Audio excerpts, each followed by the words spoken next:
Hey everybody, I'm going to share with you today a little behind the scenes secret tool that we use here at Insight Revenue for our own teams as well as obviously for our customers. Something I've used over the years with my sales teams and developed based on best practices actually that we uncovered at CEB and Gartner.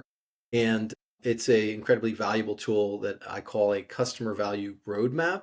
And it actually mirrors the buying process that ideally your customers would use to show due diligence when they present any kind of project initiative for funding in front of their leadership team or the board. So this is really built around best practice buying, and it helps you as a salesperson or an account manager or a CSM or even a solution engineer to talk together as a team around what is value for the customer and how do we ultimately realize that value and maximize that value for them. So I'm going to just go through this really quickly. Would love to let me know if you want to go into more detail on this. Happy to talk again in the future. Essentially, look, on the left-hand side, what we have here is how you build the case for change and make sure you're aligned with fit and readiness for your customer, for your client. And then on the right-hand side, what you have is all the steps or the main steps that you would use to essentially understand, are we really going to achieve the objectives we set out for? Do we have a trusted partnership? Are we sharing transparently what those risks might be? Have we mapped out all the timelines and all the roadblocks? And are we collectively ready to set ourselves up for success and value creation, value realization? I'm going to spend really quickly go through the 6 steps. And then again, please hit us up if you'd like to learn about this in more detail. But number one, great discovery means understanding the strategic imperative behind what that customer is trying to do, ideally to achieve their goals and objectives. And ideally, you're actually asking those questions beyond the use case in front of you to understand why is this important, why now, and what are you truly trying to achieve.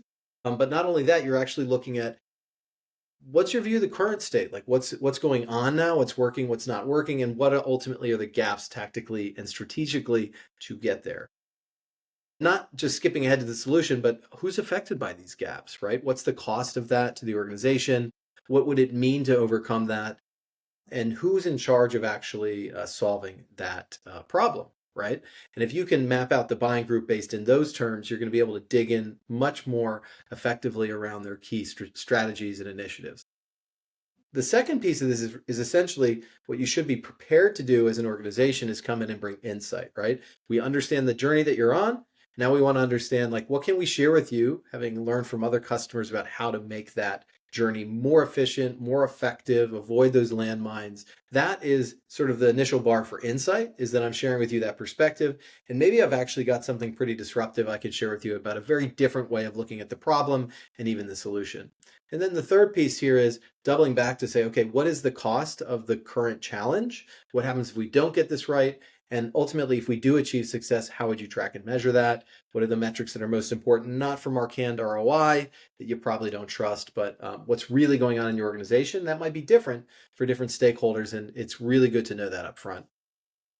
Right-hand side here, really it's, okay, if we feel like we're joined together, we should probably be honest with each other of all the reasons why. If we turn around in a few months and we didn't do this, what went wrong, right? So, and ultimately, even if we do this, what will go wrong in the future or prevent us from achieving optimal success? Let's get all of that on the table as early as possible before we get too excited so we can marshal a plan together, my team with your team, to actually get this done the right way. And now we're ready to actually get you ready to sit in front of the board and the committee.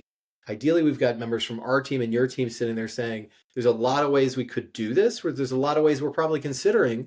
Let's talk about it honestly. What are the costs? How are those different? How much time? Is time more important than cost? Is quality more important? And ultimately risk, right? That comes from getting this right or wrong based on the different scope, the different levels of support, and whether you're doing it yourself with one of our competitors, or you're probably looking at multiple options we could provide you. We want to work this through with you really objectively. And then finally, hey, let's look at the steps, not just to get the deal done, but actually work backwards from success. So we talked about those metrics, we talked about those goals. We're a partner now, our team working with your team, ideally before the sale's even done, saying let's work backwards from those objectives, those timelines, those milestones. Then we're probably driving some urgency around getting this done in time so we can actually get started to achieve those objectives without wasting any more time but that we've all obviously dotted the I's and crossed the T's on all the steps then that would have to happen on the process, right? And that includes the process pre-kickoff of contracting and getting all the decisions made in time to launch. All right, so this is a very quick summary of our customer value roadmap, great opportunity management tool, even better collaboration tool with your customers. Hopefully this was valuable for you, and look forward to your thoughts, your feedback, and obviously getting into conversations with anyone who would want to go deeper in helping their teams really take a step forward in elevating the conversation with customers, understanding value more effectively, and then ultimately building a different style of partnership that your entire team can actually engage and trust and collaborate with the client at a much higher level.